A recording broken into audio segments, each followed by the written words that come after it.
E aí, bora continuar estudando os empreendedores e o empreendedorismo? Então vem comigo.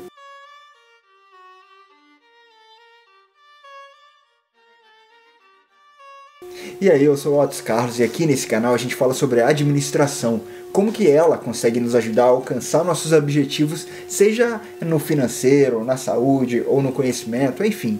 E a gente fala também como que a gente pode enxergar o mundo através da lente dessa ciência humanas aplicada, ciência social aplicada, tão interessante, tão abrangente como a administração. E hoje, como nessa série a gente está estudando o empreendedorismo, a gente vai estudar qual que é a diferença do empreendedorismo para os economistas, alguns deles uns clássicos economistas, para os comportamentalistas. Como que cada um enxerga esse fenômeno, né, que é tão curioso e mexe tanto com a sociedade desde o início dos tempos, que é o empreendedor e é o empreendedorismo. Vamos começar entendendo então o que é o empreendedorismo para os economistas. E para falar de economistas, a gente vai ter que subir em ombro de gigantes e vai trazer aqui para a gente apoiar em cima deles Say e Cantillon de 1755, que já falavam sobre os empreendedores. Eles entendiam desde aquela época que o empreendedor ele não está querendo só fazer um negócio por fazer um negócio, né? Ele quer explorar uma ideia, assumir risco e criar alguma coisa diferente. Cantillon, por exemplo, que eu citei aqui, lá do estudo de 1755, ele na verdade era um banqueiro que tentava estudar essas relações, esses indivíduos que queriam mais do que simplesmente criar um negócio. Porque quando você é um banqueiro, você tem muito perfil para estudar o risco.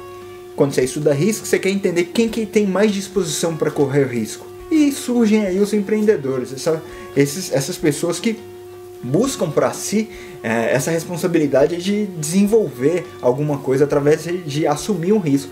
Por isso que muitas pessoas que a gente vê, muitos empreendedores que a gente vê de sucesso, eles conseguem construir um patrimônio tão relevante.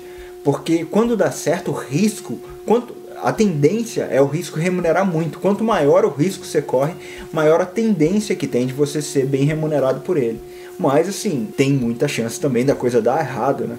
Então, daí vem a fofoca acadêmica, né? Olha só, dizem que Cantillon, ele era um bancário muito pão duro, muito pão duro. A gente inclusive falou isso daqui, que dos 3 pilares para você conseguir criar um patrimônio relevante, que é ser pão duro, ou seja, gastar menos, ganhar cada vez mais e investir cada vez melhor. E Cantillon era muito pão duro. Ele tinha um cozinheiro que toda vez pedia aumento para ele. O Cantillon, me dá um aumento, tô precisando de um aumento. E ele sempre negava. O Cantillon, não dá, tô apertado. O cara podre de dinheiro, podre de rico, mas não dá, tô apertado. Aí um belo dia o cozinheiro encheu o saco e falou, quer saber? Esse cara vai ver. Aí botou fogo na cozinha do cara, botou fogo na casa inteira, mas ele tava lá dentro da casa e ele acabou morrendo também. Enfim, assim a gente perdeu um grande nome, um grande economista para a área da administração, na verdade para a economia em si. Eu falo área da administração porque antigamente todo mundo que tentava entender um pouco melhor como que riqueza funcionava, como que eram os dispositivos, como que se gera riqueza, era classificado como economista. Hoje que a gente tem essa série de divisões que a gente pode classificar cada um de acordo com seu nível de especialidade. Em 1803, Say já começava a distinguir os empreendedores dos capitalistas, dizendo que tem importâncias relevantes entre eles. O Say foi tão importante que Philion, lá em 1988, considerou ele, o Say, como pai do empreendedorismo. Mas é meio que impossível a gente falar de empreendedorismo sem falar de Schumpeter. Para alguns autores, Schumpeter que foi a primeira pessoa a dar o caráter da inovação, uma característica tão importante para o conceito do empreendedor hoje em dia. O Schumpeter ele tinha uma visão que é muito presente no entender do negócio, no entender da gestão de negócios que a gente tem hoje em dia.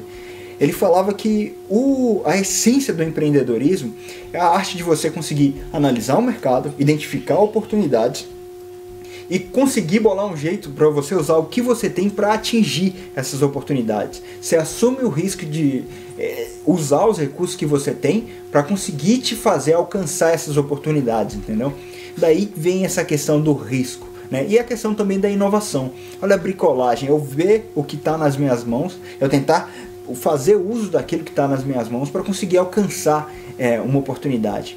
Você vê como que Schumpeter foi muito relevante no contexto da economia e no contexto inclusive da definição do empreendedor. Daí, cá no final, veio Bauman em 1993 e classificou os empreendedores de acordo com duas classes especiais, duas classes específicas, que eram os empreendedores organizadores de negócios, que tem a ver com aquela visão clássica do empreendedorismo, inclusive proposta por Say, e os empreendedores inovadores, que é aqueles disruptivos, que criam novidades, que recombinam as coisas para propor novas soluções, igual o Schumpeter disse pra gente.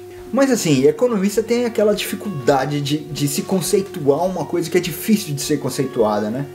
Normalmente o pessoal gosta de mexer com variáveis mais previsíveis, uma coisa que é mais quantificável, uma coisa simples uma coisa que é passível de definição, né? Que é através da conceituação que eu consigo desenvolver a ciência. E não é muito o contexto dos economistas, né? Daí veio a abordagem dos comportamentalistas, que tentaram entender como que funciona um empreendedor através dos seus comportamentos. Quais comportamentos que eu preciso ter para ser um empreendedor? E se eu sou um empreendedor, quais comportamentos que eu preciso desenvolver para ser cada vez melhor, cada vez um empreendedor melhor? E aí a gente chega novamente em Max Weber, em 1930. A gente fez uns vídeos sobre Max Weber, lembra? Sobre liderança. E é exatamente aí que a gente junta os dois temas. Max Weber falava que os líderes, que os empreendedores são líderes que levam a sociedade, levam seus empreendimentos à inovação. Eles conseguem desenvolver coisas através do comando, né? Através do engajamento das outras pessoas, eles conseguem alcançar grandes feitos, grandes tarefas. McClelland, em 1971, estudando os tipos de empreendedor e o comportamento do empreendedor, ele definiu que o empreendedor é aquela pessoa que não está satisfeita, não quer criar algo só para o seu consumo próprio. Ele extrapola o seu consumo próprio justamente para atender uma necessidade do mercado. Sendo assim, segundo o autor, pode ser até na União Soviética, se eu tenho um camarada que ele está conseguindo desenvolver alguma coisa além das necessidades dele para ofertar para o mercado, ele é sim um empreendedor. Independente do regime que existe em determinado país que ele abrir. Daí a gente começa a ver algumas características que estariam presentes na personalidade do empreendedor. A inovação, a liderança, a probabilidade de correr risco, a interdependência, a criatividade, a energia, o otimismo, a orientação para resultados, a flexibilidade, enfim, uma série de comportamentos que eles começaram a observar nos empreendedores. A gente tem, por exemplo, Katz e Ryan também, em 1985, que eles falavam que não, na verdade o empreendedor é um camarada que simplesmente ele não se encaixa em lugar nenhum. Ele é aquele cara desajeitado, deslocado, e por não se encaixar em lugar nenhum, talvez ele tenha uma mente que funciona diferente, ou mais rápido ou mais devagar, ou ele une elementos diferentes da realidade para conseguir processar suas informações, e ele não se encaixa bem em empresa nenhuma. E por não se encaixar bem, ele fala, quer saber? Eu vou montar meu próprio negócio. Faz certo sentido isso daí, mas eu não diria que a realidade se resume nisso não. Lá em 1969, que começou a observar, inclusive, uns traços de neurose, sabe? O pessoal meio estranho que eram empreendedores. De fato, para assumir tanto risco e para dedicar tanto para o negócio dar certo, você tem que ter algumas características mesmo, para você conseguir desbalancear a sua vida tanto, né? Muitas vezes, para você conseguir fazer que um negócio dê certo, você tem que abrir mão de muita coisa. E para você conseguir, de fato, abrir mão dessas coisas e dar certo, às vezes você é um camarada que não é muito igual às outras pessoas. E por isso pode ser classificado como uma pessoa que falta um tico, um teco, sabe? E sabe outra galera que não tem meio tico e teco também? Esse pessoal massa que vem cá, assiste o vídeo, mas não deixa o like e não se inscreve no canal. Dá pra entender alguma coisa? Não dá. Às vezes o pessoal comenta e não se inscreve no canal, curte o vídeo e não se inscreve. Então não seja esse tipo de cara, vai, comenta aqui pra mim o que você tá achando dessa série de vídeos, deixa o seu like e se inscreve no canal. A gente vai falar bastante de administração, bastante de empreendedorismo e de uma série de coisas bem interessantes nessa área tão abrangente que é a administração. A partir daí veio o pessoal e começou a criar vários tipos de empreendedores, sabe? Começou a classificar, esse empreendedor aqui, ele tem uma característica assim, assim, assado, e ele é melhor para esse contexto. E aquele outro empreendedor, ele já é mais tal lado da personalidade, está desenvolvido, é ideal para o outro contexto. Enfim, surgiu uma gama de situações, uma gama de empreendedores, porque cada um é muito diferente do outro. E às vezes uma característica que os autores analisavam e falavam que essa é o segredo para ser um empreendedor bem sucedido, aí, às vezes um pouco depois eles achavam outro camarada que não tinha nada daquilo.